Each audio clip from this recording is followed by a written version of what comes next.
नमस्कार दोस्तों, स्वागत है आपका हमारे मेड प्रेप एकेडमी चैनल पे।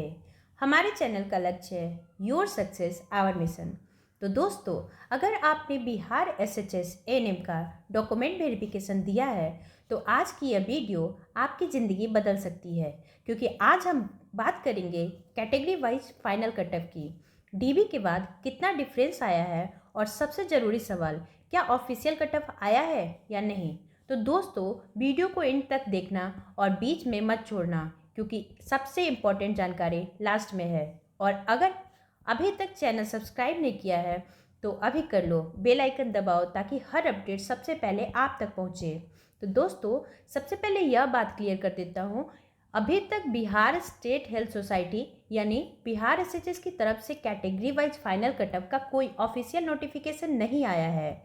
जो भी कटअप आप सोशल मीडिया पर, व्हाट्सएप ग्रुप में, टेलीग्राम पर देख रहे हैं वो सब अनऑफिशियल है, एस्टिमेटेड है, किसी ने खुद कैलकुलेट किया है। तो दोस्तों, अभी भी रूमर पर ब्लाइंड ट्रस्ट मत करो। ऑफिशियल कटअप सिर्फ और सिर्फ बिहार एसएचएस की ऑफिशियल वेबसाइट पर आएगा, जो है state health society Bihar .org।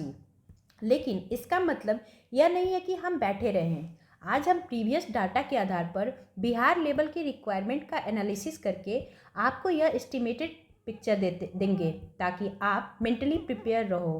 तो दोस्तों, पहले समझते हैं कि डीवी यानी डॉक्यूमेंट वेरिफिकेशन के बाद कटअप में चेंज क्यों आता है।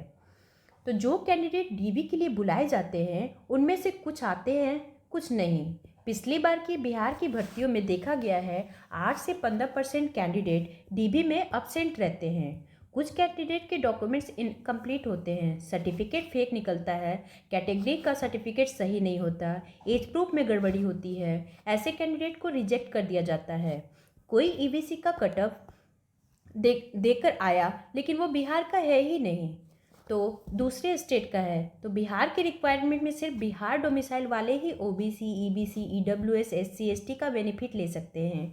कुछ रिक्वायरमेंट में मेडिकल होता है जहां कैंडिडेट अनफिट हो जाते हैं, तो इन सब कारणों से कैंडिडेट ड्रॉप होते हैं और नीचे के कैंडिडेट को चांस मिलता है। इसी वजह से कटअप शिफ्ट होता है। तो अब आते हैं सबसे इम्पोर्टेंट पार्ट पे, कैटेगरी वाइज एनालिसिस। तो दोस्तों, यह डाटा बिहार की पिछले रिक्वायरमेंट के पैटर्न पे बेस्ड है। इसे ऑफिशियल मत समझना, यह सिर्फ एस्टिमेटेड एनालिसिस है। तो जनरल कैटेगरी में मेरिट लिस्ट में जो कटअप था डीबी के बाद, उसमें जनरली 2 से 4 अंक का अपवर्ड शिफ्ट होता है। मतलब अगर मेरिट लिस्ट में कटअप 44 था तो 48 सेफ है।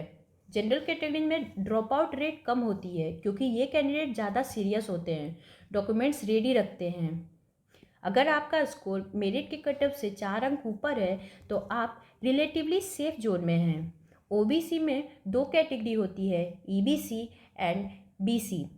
ईबीसी का कटअप थोड़ा कम होता है और बीसी में थोड़ा ऊपर।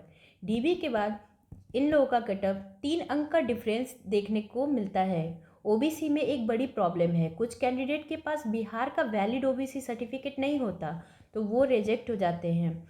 इससे वेटिंग लिस्ट को बेनिफिट मिलता है। एससी में डीवी के बाद कटअप में 1 से 2 अंक का शिफ्ट आता है। एससी कैंडिडेट को ध्यान रखना है कि उसका कास्ट सर्टिफिकेट बिहार गवर्नमेंट का हो, यूपी का ना हो या फिर अदर स्टेट का ना हो।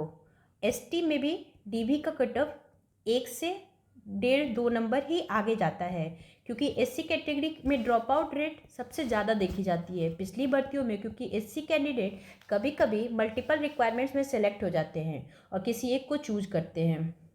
ईडब्ल्यूएस में सबसे ज़्यादा डॉक्यूमेंट रिजेक्शन होती है क्योंकि ईडब्ल्यूएस सर्टिफिकेट की वैलिडिटी सिर्फ 1 साल की होती है और बहुत से कैंडिडेट एक्सपायर्ड सर्टिफिकेट लेकर आ जाते हैं। इसलिए ईडब्ल्यूएस में डीवी के बाद कटअप 2 से 4 अंक का शिफ्ट देखने मिलता है, कभी कभी इससे भी ज़्यादा। तो डीबी में जितने कैंडिडेट ड्रॉप होते हैं उतने ही कैंडिडेट वेटिंग लिस्ट से ऊपर आते हैं। तो बिहार एसएचएस एएनएम की पिछले रिक्वायरमेंट में देखा गया है कि वेटिंग लिस्ट में 5 से 20% तक कैंडिडेट फाइनल सिलेक्शन में आ जाते हैं। तो दोस्तों, ये थी हमारी कटअप की जानकारी। तो अगर यह वीडियो हेल्पफुल लगी है तो लाइक करें, शेयर करो अपने उन दोस्तों के साथ जो बिहार एसएचएस एएनएम की प्रिपरेशन कर रहे हैं। कमेंट में बताओ कि आपकी कैटेगरी क्या है और स्कोर क्या है, हम रिप्लाई करेंगे। धन्यवाद दोस्तों। जय हिंद, जय बिहार।